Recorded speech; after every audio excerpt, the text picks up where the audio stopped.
I'm set. Good evening, everybody. I'm Isaac Yepes with the UTEP College Republicans, and we are here with Adam Kokesh, the infamous libertarian. He runs thefreedomline.com.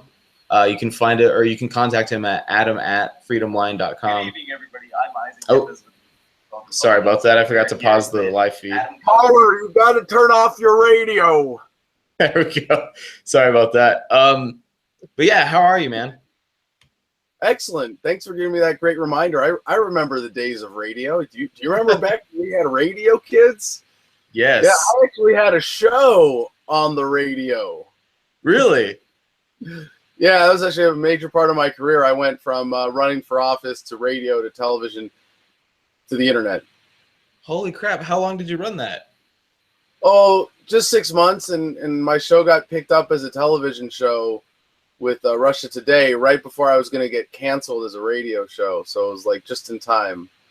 Wow. And did you actually go with Russia Today? Yeah, I had a TV show for it. Ended up being less time than I was on the radio. It was 4 months on television before I was canceled for political reasons. Russia Today is the Russian government poking the American government in the eye, and when you understand it is that you're like, yeah, cool. You know, they want to have this sort of like mechanism of intragovernmental accountability. You know, so like if the American government screws something up so bad and the American-controlled media isn't covering it, the Russian media will be there to blow it up for the American people and rub their faces in it. So I was happy to be, you know, part of that finger for the little while that I was. But at some point they must have realized, wait a second, this guy Adam, he's not just against the American government, he's against the idea of government. Yeah, and we're a state-sponsored media outlet. I'm pretty sure we're not supposed to be paying for this. And so, you know, my show got canceled unceremoniously. Pretty awkward failure of the show there, actually. But it was a lot of fun. I learned a lot, and it exposed me to a lot. I feel like it's what made me a producer, or at least capable of that thought process of being a media producer, as in like the financially responsible one for taking a limited amount of resources and creating the maximum product for the viewer. And anyway. What was the biggest takeaway from there? Or like, did you meet anybody really interesting when you were doing this? Don't trust the Russians. I mean, working with the Russians was amazing. No, I don't. I'm just joking because like it's really funny that there's all this like there's this new Red Scare going on, which is, you know, just one of the features of the Trump era we get to enjoy. Not pointing any fingers here. It's just it's a lot of silliness. Working with the people. The Russians who ran the network was a great experience. They were all. I'm really the biggest takeaway was for me getting a sense of that formula. You know what it takes to make a TV show happen. Oh, cool. At least a really crappy one. Can people find this online? Yeah. The whole thing. If people really want to be nostalgic, this was me from.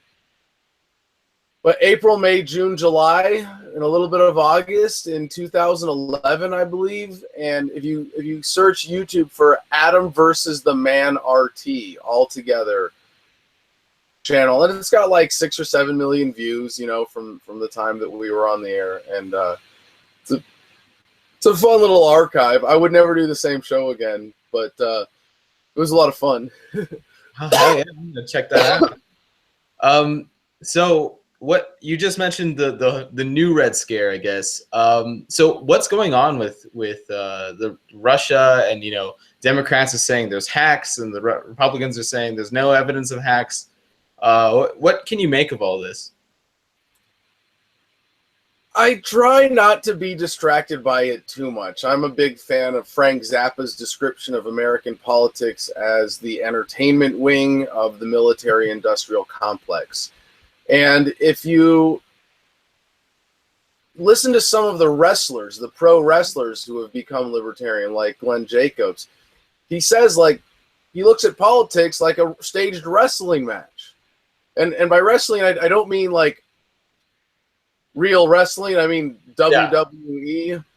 There's Wrestling. already a winner. Yeah. Yeah, okay, just to be clear, or lucha libre maybe might be a better analogy, to American politics than American pro wrestling, because it's a little sillier and a little more out there. But the thing about the current Russian scare, it's I keep abreast of these things, like enough to know what's going on, but I really try not to let myself get too distracted by them. And it's funny because I'm going to spoil the show for all the viewers and let the cat out of the bag. Isaac here wants to have a libertarian movement gossip session tonight, and I'm happy to get into it, but I gotta throw it out as that caveat, and that I really I would hope that through doing so I can impart upon people, and asking me about the Red Scare is a great segue to this, that I want people to appreciate that I don't spend a lot of time on this. I really try not to be distracted by movement drama. And even the news, you're not going to be able to keep up with all of it. There is a kind of point of diminishing returns. And most people who watch the news watch it for ego gratification, for a validation of their preformed notions, their concepts. This is why the news is such a battleground for bias, and why people seek news sources that reflect their biases. They don't want to have their worldview challenged. They don't even want to be informed. They want to have their fragile worldviews that their egos depend on reinforced. And that's really sad. And I don't mean to say that that's something that we should fight or resist, but on a large scale, except by waking people up to this reality. I think waking people up to libertarianism, of course, but waking people up to a better way of living and interacting with the world that allows you to be in your own headspace, that allows you to flourish, that allows you to maximize the potential of your life, rather than being a news junkie, because it's really not healthy.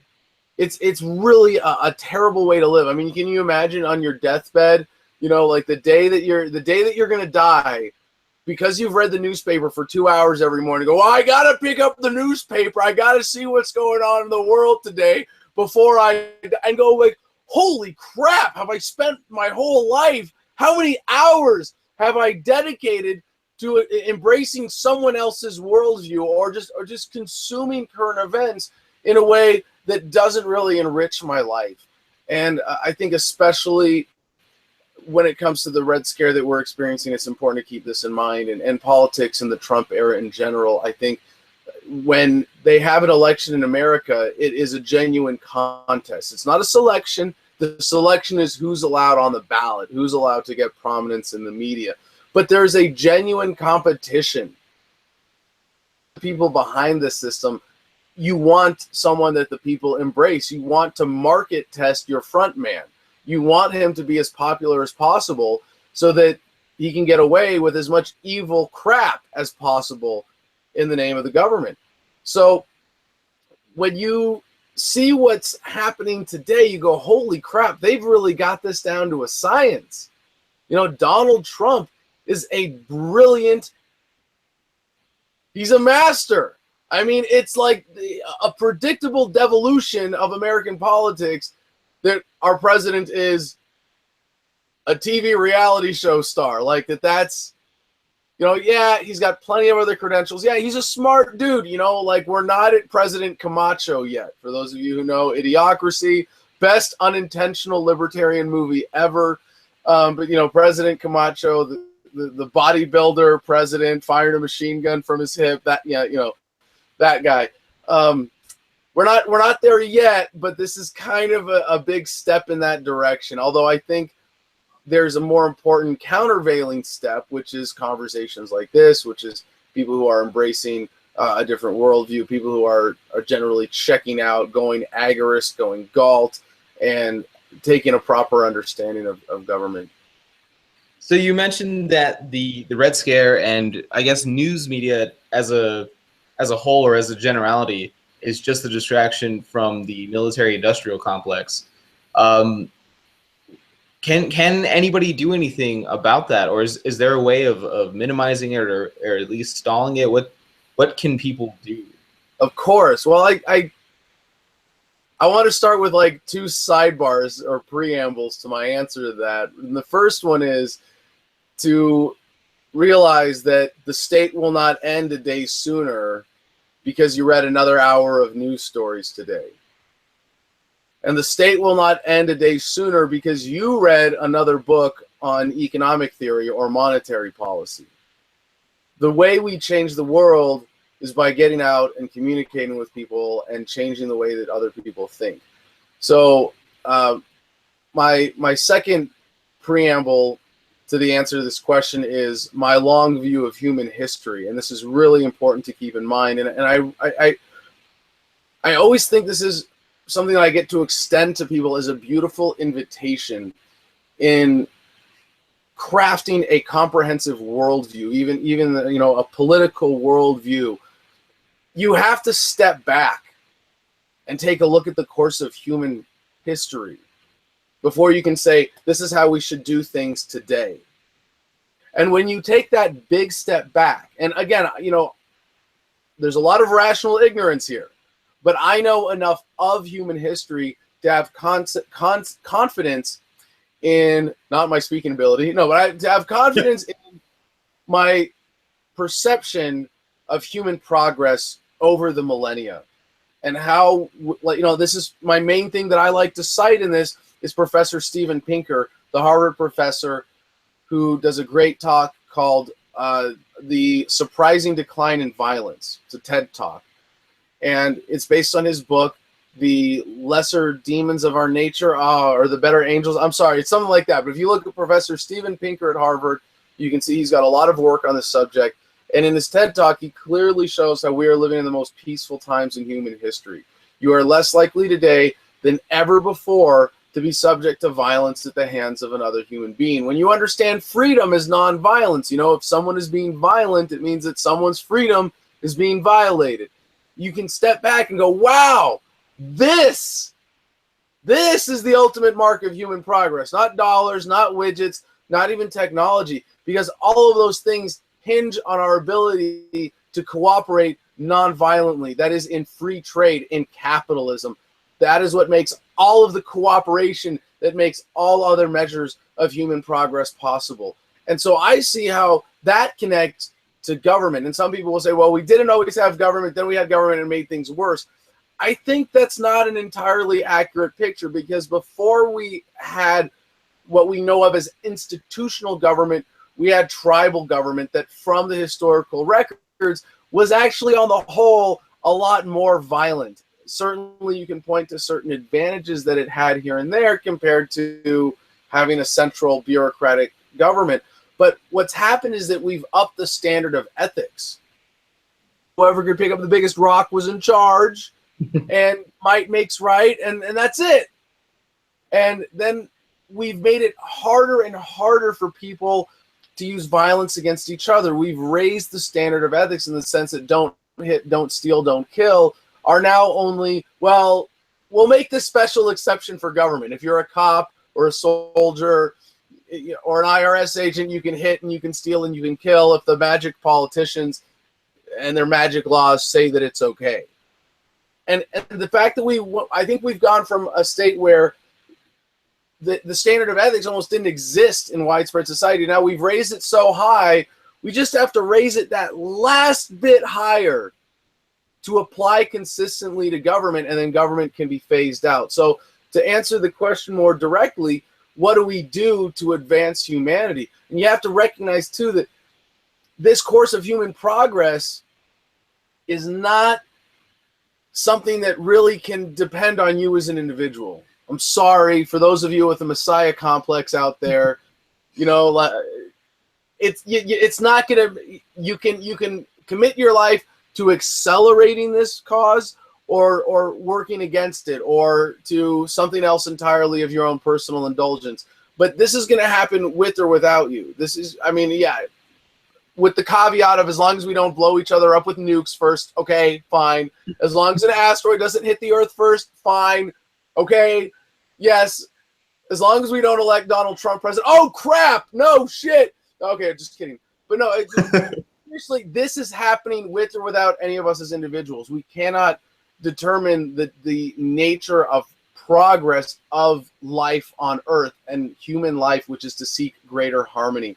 So I guess now to finally answer your question directly, it's about spreading the message. It's about raising this awareness. It's about raising the standard of ethics and then making that real in your community, in your politics, and how you live and interact with other people.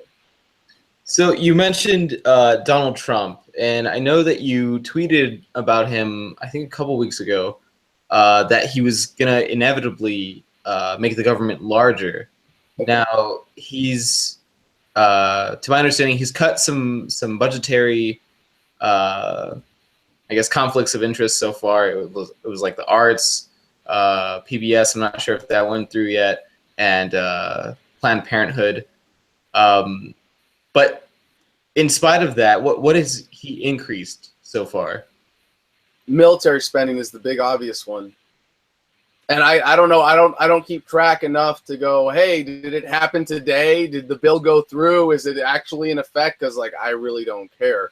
But everything else that Donald Trump is doing is essentially a distraction from maintaining the primary function of the racket, which is the banking system and the military system. So with that, I'm pretty sure. What? Did we lose you? Okay, you're there. So anyway, I'm pretty sure he's committed to increasing the size of the military. I'm pretty sure he's not challenging the reach of the police state or the surveillance state. So, if he cuts the, Planned Parenthood and National Endowment from the Arts, those are really silly distraction wedge issues. In fact, if I got to say, and this is development of my presidential platform for 2020 of abolishing the federal government, is looking at what we actually do with federal departments that serve a purpose. So, for example, the Department of Veterans Affairs, there's no reason that it shouldn't exist. It just shouldn't be funded by tax dollars. So you can make it a private charity. You can fund it with an endowment, liquidating the military based on liquidating all the other parts of government, which I think would go to funding Social Security, funding other parts of government where there are obligations the government has taken on that actually help people. So the way we dissolve government, at least at the federal level, isn't to simply like go poof and make everything go away, but it's, I like to say, neutralize, privatize, and localize. So we neutralize the government. We immediately declare it of no authority. I am no longer president. I am the custodian of the federal government. All existing federal agencies are merely custodial for the purposes of transitioning or deciding what to do with their property. And in the case of the VA, you privatize it. And if the National Endowment, of the Arts existed when I was, was sworn in as not president, then I wouldn't say, hey, you're not allowed to exist. I would say, all right, you're now private. You're off the government teat completely, and you're allowed to continue. I mean, same thing with Planned Parenthood. Most of it's privately funded anyway, from what I understand. But I'd say, yeah, I had no problem. Cut all the government funding. There's no reason it can't continue to exist. And then localize. Some agencies need to be localized to the states that those functions should continue, down to government being localized down to the community level, down to the individual level. Housing and urban development, various welfare programs. You don't need to just eliminate the roles. I think Social Security can be maintained at the federal level as a privatized institution, I should say. So it's not really anymore at the federal level, but you get my idea here. So there's a lot of things that we do to transition that I don't remember what your question was, but I had so much fun getting into that. So that's my first time I got to use my, neutralize, privatize, localize. And I think that's going to be like, I don't know, we'll throw it to the wall and see if it sticks. I think that's a nice and catchy motto right there, because people like me, I think, why can't people decide what they do with their money rather than the government saying, well, you have to fund this, you have to fund that. And I think that's something that's lost on a lot of socialists. They say, well, who will take care of these people? It's like, well, I mean, if you care so much, you can. And like-minded people will help you. But I don't think enforcing people or making them do certain things is actually the right way to go. And then the bureaucrats always suck with money, and it's really messy, I think. If I may, I think there's an important messaging thing that goes along with this that really needs to be fully understood in making the case for freedom. Because when government is taking care of people and you say government shouldn't take care of people, we lose the argument when it's heard as, oh, he doesn't want people taken care of. And we kind of have, conservatives and libertarians taking this position have really ceded the moral high ground on this, and it's a shame. And I will say it might be because a lot of people making this case don't really care about the poor, and that's unfortunate, and that's fine. They're allowed not to. I'm not trying to be any kind of like emotional thought police, but I think it is kind of dumb. I will say it's dumb to not care about the poor. If you want whatever you want in the world, you should want people around you to be taken care of. You shouldn't want there to be people who are forced by government desperation to do dangerous, violent things, or forced by economic circumstance. And I don't like the using of the word force there. But you don't want to be like, if you want a world where people are happy and harmonious and at least respect you and your rights and your property, it's better if everybody's taken care of for their basic needs. Like, this sort of like basic logic, and this fits into the economics of everything. It's cheaper, especially in this day and age, to just someone, maybe in a barracks or, some kind of housing development or whatever it is, than to let them out in society when they're going to be desperate or if they have mental health issues, and then deal with the problems that they cause as a result of not being taken care of. It just makes economic sense, And there are some people who might say, well, we want to sterilize people before we put them on that magic private dole. But you know what? I don't think that's really entering into the equation here if you remove government's incentives from giving people extra money for having kids. Obviously, you're fueling the fire with policies like that. But reclaiming the moral high ground on this means like, no, to poor people, because I want poor people to be taken care of better. Mm-hmm. But when your income is doubled, you think you're going to be more generous.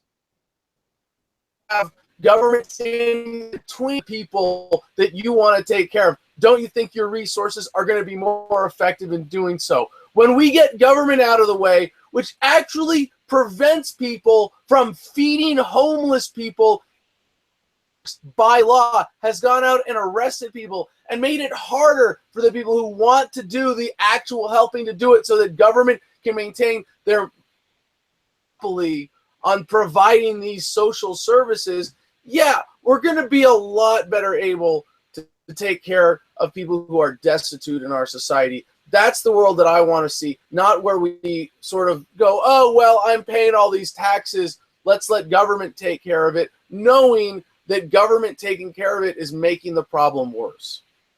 So you mentioned the mentally disabled or mentally, what's the word? People with mental health issues.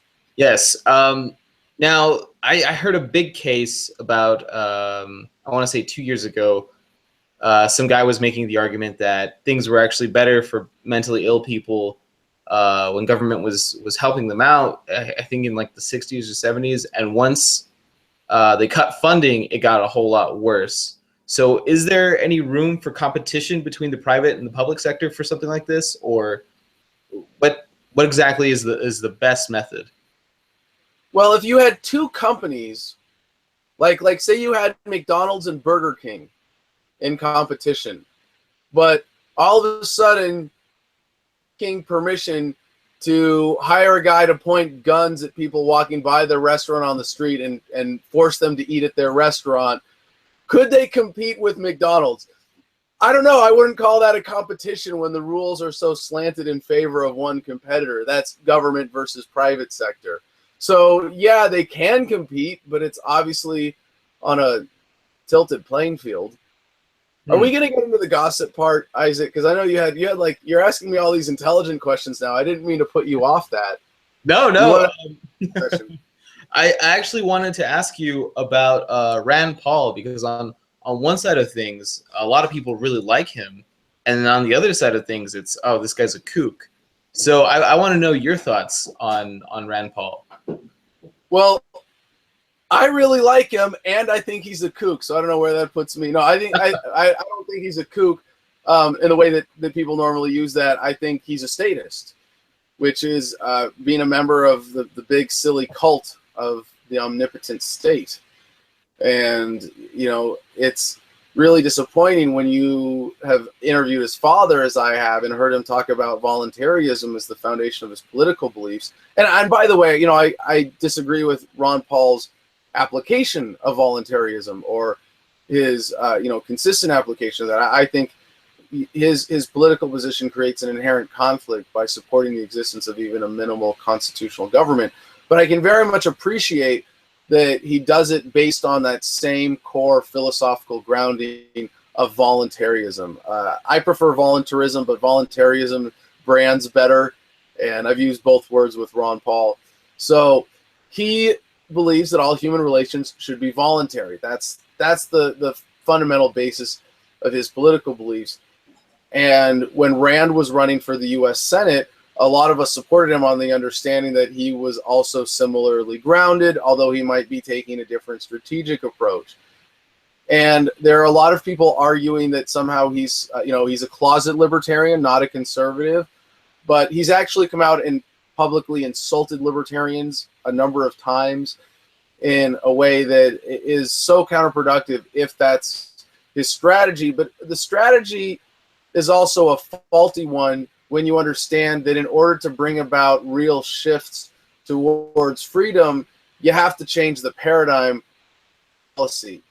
You can bring policy in line with the paradigm, and if Rand is serving to do that in some ways, I applaud that. I encourage that. I think that's great that we have a true conservative, at least you might say a principled conservative, although I might say that's an oxymoron if you really look down at what those principles are. But I like Rand personally. I consider him a friend. We've supported each other in the past, although I know now that he couldn't support me with the strategy that he's taken on, or what he's become, if you will. So I think he represents a huge missed opportunity if he really is a libertarian, because he could have been doing a lot more to change the paradigm, and in his own way towards his own ideology. I think he is. He's a powerful force. He's doing a great job, and I commend him for serving what I think is at least a principled worldview that way. But the idea that Rand was all setting himself up to run for president, and he might be again, and I totally support that. I think he should. Having his voice in the Republican primaries was great to see.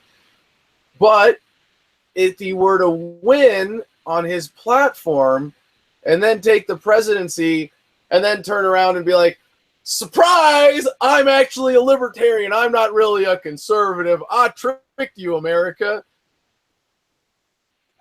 That's not gonna work. I'm sorry, but no, that's not gonna work. And it is inherently dishonest, and it's not gonna work because if you don't have a paradigm shift behind it, you won't have a Congress behind it, you won't have the people behind it. And that's why I think it's important to run on a platform based on principles if you're looking to make principle-based change. So what is this paradigm shift that you're talking about? Well, the paradigm, as I describe it here, is the paradigm of social organization. And right now, the paradigm of social organization, or the dominant paradigm of social organization, or the dominant school of thought, is statism. And that is, when there's large-scale social problems, we need to turn to organized violence in the form of government in order to solve them. Is from that statism, which is essentially, there's no such thing as a statism that is not a form of socialized something. And it's really funny to hear conservatives argue like, oh, we're against all forms of socialism. It's like, no, you want socialized border security, you want a socialized military, you want socialized roads, you want socialized justice system, which is really, then you get a legal system. And it's like, no. So the shift really has to be socialism or statism or whatever you want to call that violent collectivist government paradigm to the paradigm of freedom. And that's where people say, hey, anytime there's a problem with nonviolent cooperation, then with the central authority imposing by force some kind of central plan. All right. So then moving on to Gary Johnson. I remember last time we spoke, you mentioned that I guess he was what was it, like Hillary Clinton light or something like that? He was a missed opportunity in his presidential run. But what are your thoughts on him now? Has anything changed for you? I mean, I still love Gary Johnson. There's nothing about my opinion of him that's changed. I think he's a old moderate or libertarian-leaning moderate, and it's really unfortunate that being exposed to the Libertarian Party as long as he has been, that he hasn't picked up any of the philosophy, or if he has, very little, or the economic analysis. It really is important. Before, like, that the state will not end a day sooner because you read another book on economics or monetary policy. I want to caution people from spending a lot of time from getting into the weeds on that. You should be able to understand economics, like, to the point where you can at least deconstruct our arguments for central control. Like, if we want to get into immigration, we'll have some fun with this. But, at least understand the basic concepts of supply and demand, and, how the government screws that up, and the imbalances that are created, and how you can trace economic inefficiency to violence imposed on the market by a coercive central authority. And when Gary Johnson was asked about, Austrian business cycle theory, the answer for that, when it comes to monetary policy, it's clear that he doesn't have a real understanding of what fiat currency is versus free market money. And, it's really unfortunate. There's but I think he's a great dude. Integrity. Some people in the party, who didn't like him, went so far as to say that he was a plant, or, that there for Hillary Clinton, and that no. Like, there's a lot of silly stuff that you can say about that kind of thing. But Gary Johnson is an honest dude. He is who he says he is. And he, I think, proved his integrity beyond any shadow of a doubt in his time as governor of New Mexico, where he vetoed, potentially, depending on how you count it, more bills than all other governors in the country combined during those 8 years. That's a pretty hard thing for someone to challenge. That's actually pretty great. I didn't know that about him. So this next thing, yeah. You said that there was. I will say that is, as much as it is a testament to Gary Johnson's integrity, it is also a testament to the competence of the New Mexico State Legislature. Oh, well, there you go. Well, at least you guys have something going. I don't know what's going on around here. It's every day I see a new crazy bill. So the next thing I want to get into is the Koch brothers, because from the left, I always hear that they're these evil dudes that just wanted to use the Tea Party as a scam because more deregulation would only help the corporatists out. So what are your thoughts on the Koch brothers? I wish I was more of an expert on the Koch brothers, because they are such a huge relevant force in American politics. And David Koch ran for as the nominee of the Libertarian Party in I forget the year, 86, 82, or 80. Of course, it'd be a multiple of 4. Excuse me, but I think they represent, a distinct strain of not quite libertarianism, of maybe corporate libertarianism. And I know that's probably not fair, and I know they probably have in their minds a principled worldview, but lobbying that supports their corporate interests. And I think actions speak louder than words, when they really could be doing a lot. Only shift the paradigm. They could be doing a lot with the money that they invest in. I think they're behind Freedom Works and a number of other similar think tanks and activism groups. And I think it really does show that they're themselves, and I can't fault them for that, but I think they have an incredible power to really reach out and touch the American political system in a deeper way, even if they're more like Rand Paul in what they're doing or what they believe. You look at them versus Soros. I think Soros is spending his money much more wisely. Yeah, he's behind everything to some circles, I think. Did you see that picture of like the guy with the $700 leather jacket? No. What was this? He was like one of the Antifa rioters, and somebody had taken a picture and itemized everything that he was wearing and showing like yeah, it was crazy. Like his whole getup was like $1,000. Of course. Yeah, what do you think about Antifa? Oh, all right. Now I don't know. That opens up a whole other can of worms. Okay, because Antifa, whatever you want to call them. It's funny. When I was active in the anti-war movement with the Iraq Veterans Against the War, I was much more closely organizing with people of that general ideological strain. And in the bigger picture, compared to mainstream leftist progressives, then there's the Green Party types who are like one level more consistent in their principles. And I think, anybody, wherever you are on the spectrum, that there's Democrats and then there's honest Democrats, and they call themselves Green Party members. That there's that significant difference there. And then you go one step further and you get to the anarcho-communists or anarcho-socialists, or similar strain there's a few other anarcho whatever words in that general field of thought. And I want to give them a lot of credit, at least, for being philosophically consistent, just philosophically wrong about the one foundational concept of property based on self-ownership.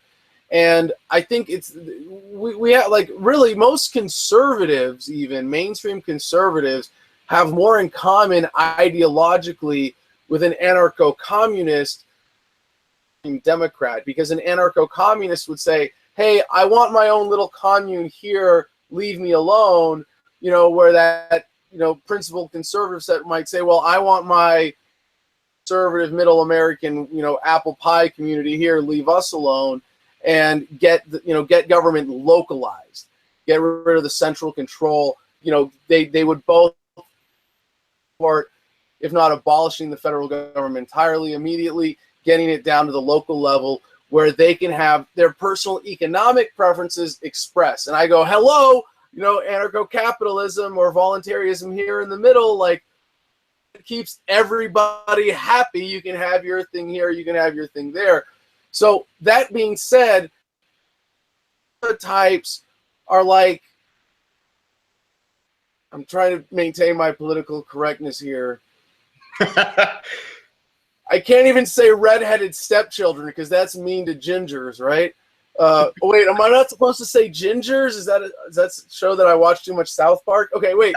Okay, but they're like the little brother, whatever, who was dropped on his head too many times version of, principled intellectual anarcho-communists and anarcho-socialists, because I do have a true deep respect for most people who identify of that ideological strain, up to the point where they're rioting, up to the point where they're acting like idiots in the street and being destructive and being angry.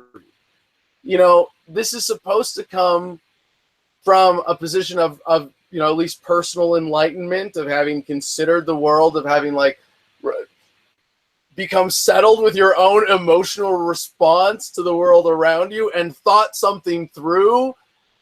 And a lot of those people are just in that emotional reactionary phase. Although I will say, as you pointed out with the guy who was dressed extravagantly for a protest of anarchists. And this is again the thing about anarcho-capitalism, being the bridge for everybody, being the thing that respects individual human will. You want to pursue your self-happiness, you want to dress extravagantly, no problem. We're not trying to impose any concept of wealth or property rights on you whatsoever. That's the beauty of this. So when I see Milo Yiannopoulos at Berkeley being protested by these people who are like giving him so much free press, I have to wonder, maybe it's all just staged.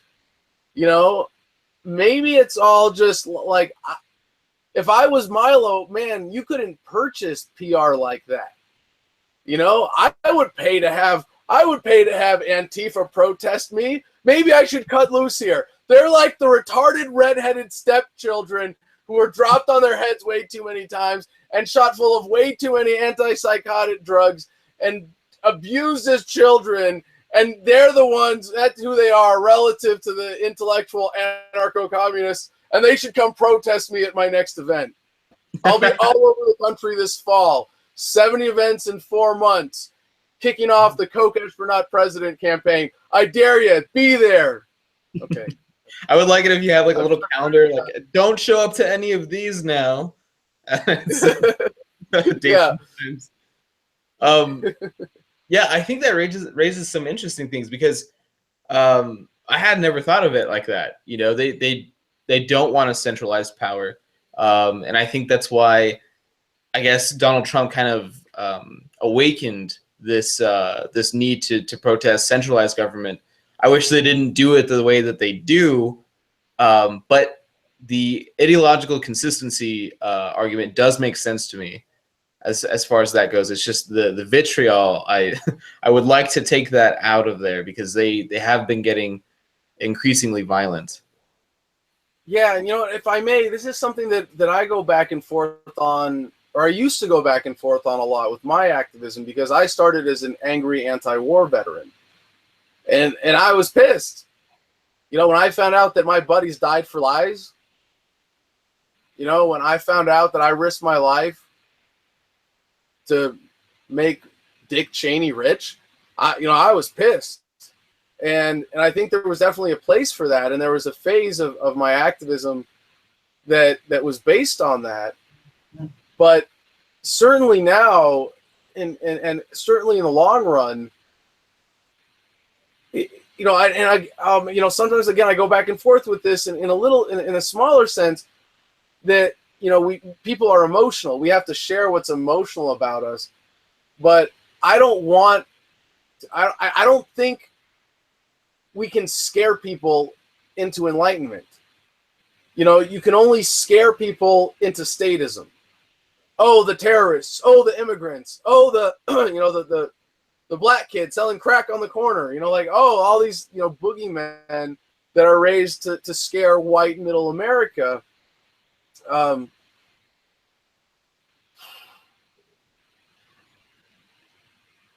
Sorry, man. Because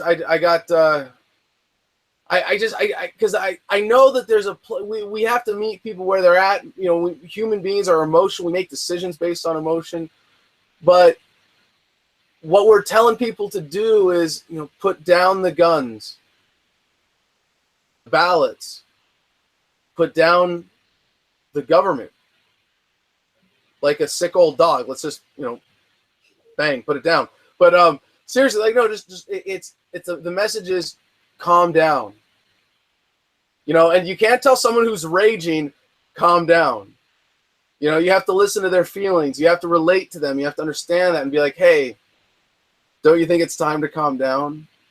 Don't you think we've gotten to that point in human history where at least not initiating violence against each other in any large scale systematic way? Can't we all just get along? We've got the internet. We've got this amazing global connectedness. Like, can't we all just agree on basic human rights at this point? And I don't know. I'm pretty excited about us being at that point in human history. It's a really exciting time to be alive. And so I kind of want to, sit here in my zen and be like, but freedom. You know? No. What's the question? Freedom's the answer. You know, peace, nonviolence. Let's just, but then you still got to engage, you know, and meet people where they're at. So, I mean, I'm not going to go out and start interviewing Antifa protesters unless they come to protest me, which would be fun. Yeah, I think you would have a hell of a time. I don't know. I'm just like imagining already a street interview. Like they're all in their garb with their bats, and they're like ready to hit you. And you're like, wait, I have a question for you. And then they're like, well, I haven't thought of it that way. You're like, well, where did you get that fancy leather jacket? Soros, maybe. So you touched down a little bit on immigration, and now the hot button issue is it good or is it bad for an economy on a large scale? So what are your thoughts on this as it stands right now? Oh man, I mean, when you put it in those terms, I'm going to start by not answering your question. I have a bad No, it's a really good habit as a politician. Don't answer the question they asked. Answer the question that you wish they asked. So first, you're making, if your argument for interfering with freedom of movement, if your argument for socializing borders, because the only legitimate borders are private property borders. When you want government borders, you're talking about socializing border security. You're making an argument from effect. It is a logical fallacy. It is an argument of consequentialism to say, well, it may have this one positive effect on the economy or this one negative effect on the economy. Our violence is therefore justified. It's not. Principles are practical. When you do unprincipled things, you get unpragmatic results. Now, you can see there might be some positives here and there, but anytime you're introducing force, coercion, violence into the economy of the world, you bring humanity down from our potential in cooperation in capitalism. You are taking us from that potential of all human relations being voluntary, free exchanges, and now someone's being forced that they wouldn't do otherwise. And in this case, it's stay in Mexico. You're being forced to stay in Mexico when you want to come to the United States. And this is fundamentally unethical because the United States government that is setting this up does not have a legitimate property claim to all of the property within its borders. I own 10 acres here in Arizona. If I want to invite someone from anywhere in the world to come and be on my property as my guest, it is unethical to stand in the way of them doing that unless you are enforcing your own private property, in which case they still have a right to. So in the case of illegal immigration, none of the metrics really account for the true cost of socializing border security, of this anti-freedom of movement policy. And I can tell you this a little bit from experience because 2 weeks ago, I don't know if I was in Tijuana. I don't know if you can still hear my voice. I'm a little messed up and I apologize. I'm glad I get the opportunity now for having to reschedule this. I'm still getting over this little Tijuana cough here, but we decided, my manager Aaron and I, that instead of going across the border normally, we were going to cross over illegally, entry without inspection, as it was called when we got caught, and realized that, first of all, the way most people beat the border controls is not by jumping the border. It's by beating them with paperwork. It's like, hello, you know, if the only system is looking at your ID, it's really easy to get a fake ID and come across the border. Especially when the punishment is, all right, you go home and you get to try again. You know, and it's you know, no victim, no crime. If you don't have a victim, you don't have a crime. You can't punish someone if it's not in the name of justice, because punishment, you know, is contrary to justice. Punishment is, I'm hurting you because you did something wrong. Justice is, you have a victim and I'm going to force you to make them whole by reclaiming property or even forcing you to work for them to undo the damage that you've caused, right? So in the case of border restrictions, there is a huge, huge unaccounted for economic cost in what it takes for someone to cross this imaginary line on a map drawn by politicians in circumstance of history. And what we realize is that when you're trying to do this, it's like days of work. And anytime you make something illegal, you create a black market for it. And a black market represents a huge amount of economic inefficiency. And what you have a black market for when you make moving people over a line illegal is human trafficking. And the going rate for actually physically crossing someone across the border is $7,000. And that's on top of all of the logistics costs for the average Mexican or whoever it is trying to get into the country over that border, getting in a logistical position to make that crossing in the first place, making sure that you have food and water and that you know how you have somewhere to go on the other side, all of that. I mean, it is a lot. It is a huge economic loss. And you might say, well, Adam, we're okay with them suffering a loss on their side of a line as long as we don't suffer the loss on our side. Well, you're creating a huge criminal problem and a huge black market by doing that. And you are better off economically when, one, those resources aren't being wasted in this black market for human trafficking, and two, you have a natural free flow of goods and services around you that support economic prosperity. If there's a job that no one here will take, but someone from Mexico will, you want that job filled. That's kind of how the economy works. It doesn't work if job openings don't get filled. How about that?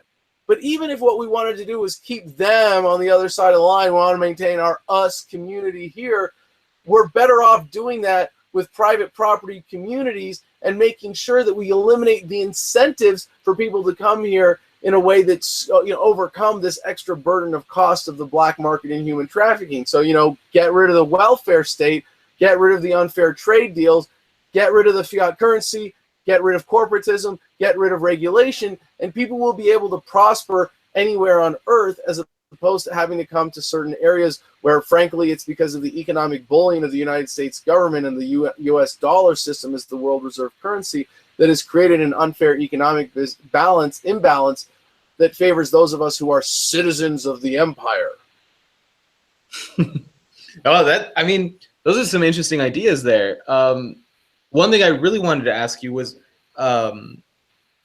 if this illegal immigration problem is such a big deal, why isn't ICE cracking down on the employers that are employing these people?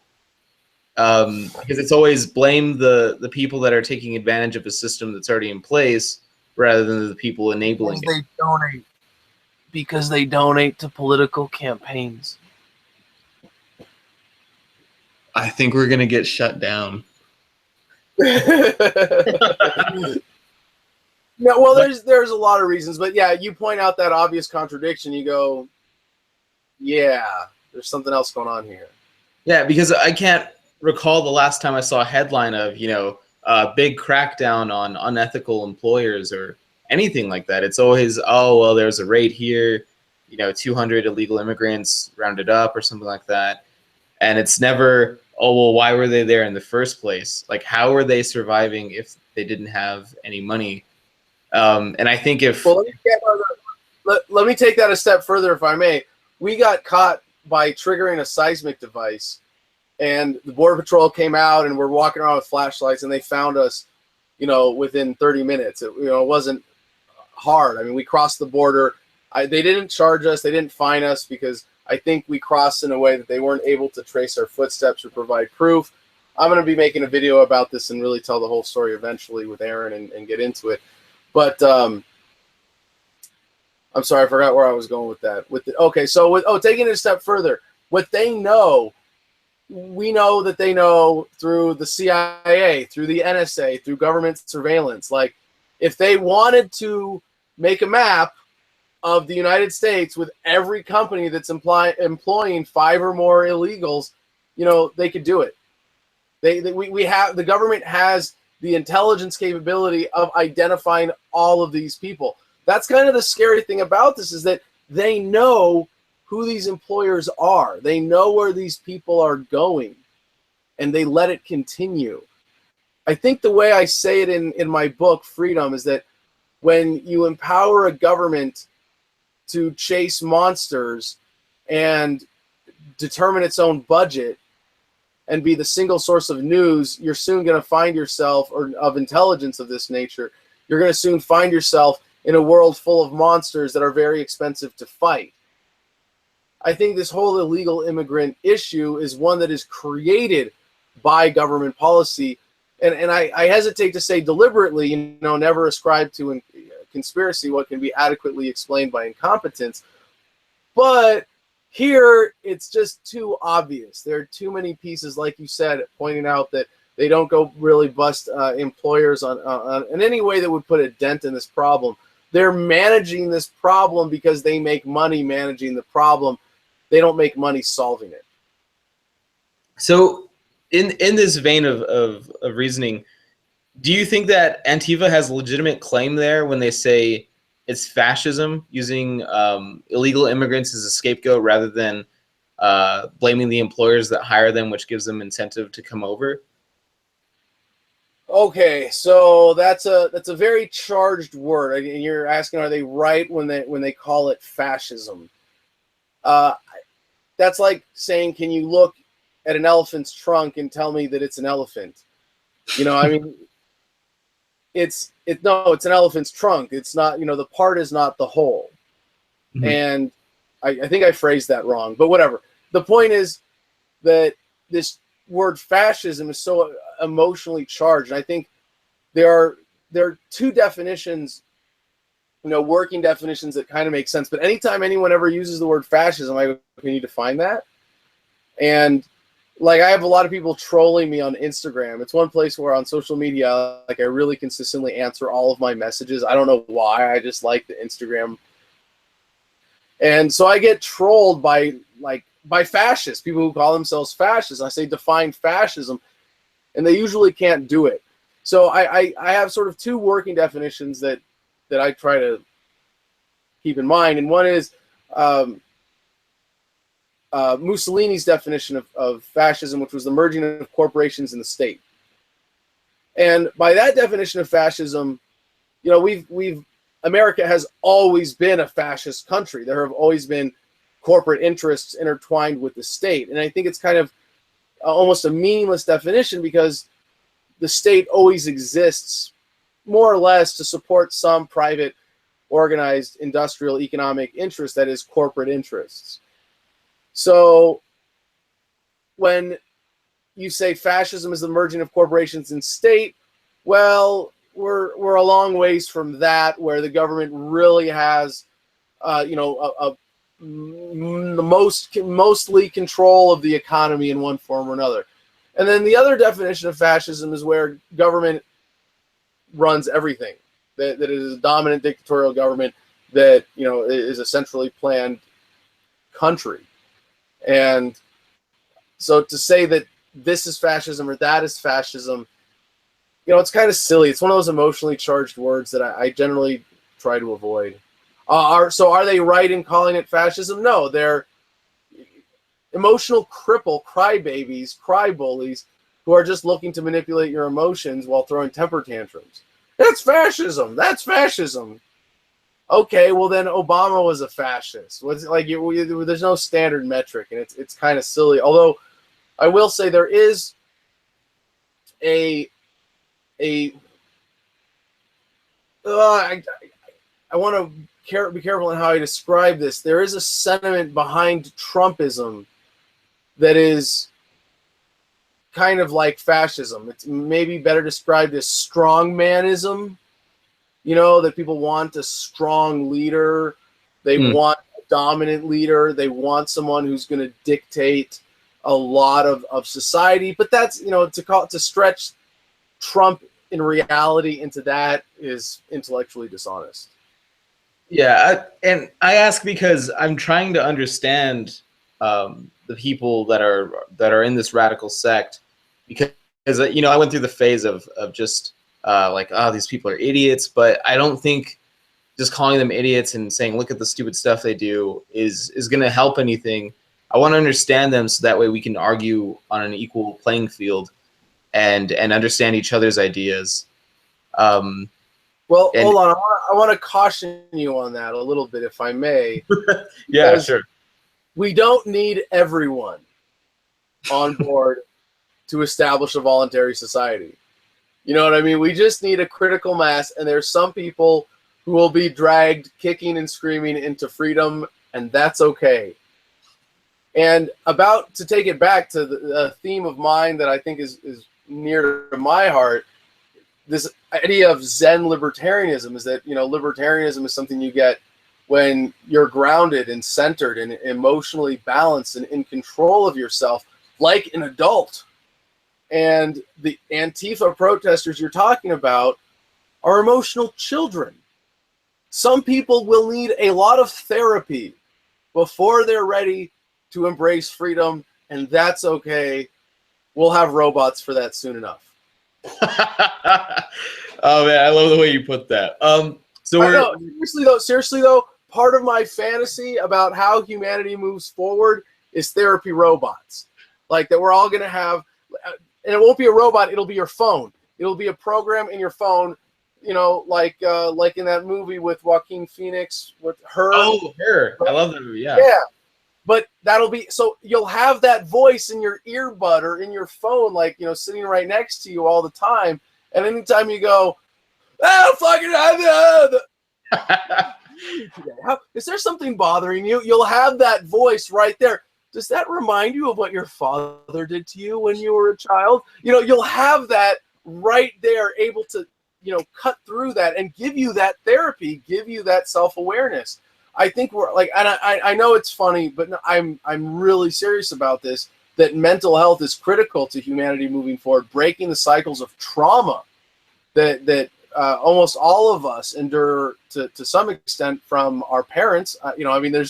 There's always the trauma of circumcision haunting most American males today, but that one's up for debate as to what is the real effect of that. But obviously, traumatic childhood experiences have negative impacts on an adult's psychological health later on, and that lack of psychological health might lead you to,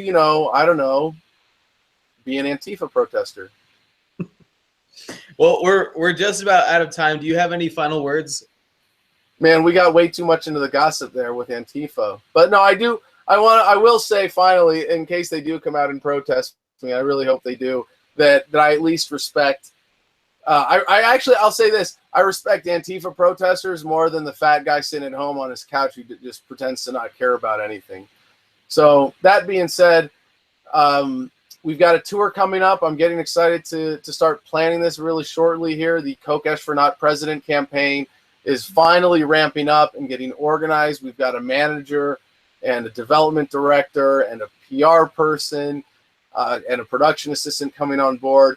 So we're really, really getting things organized up to speed. This next tour is going to be awesome this August, September, October, November.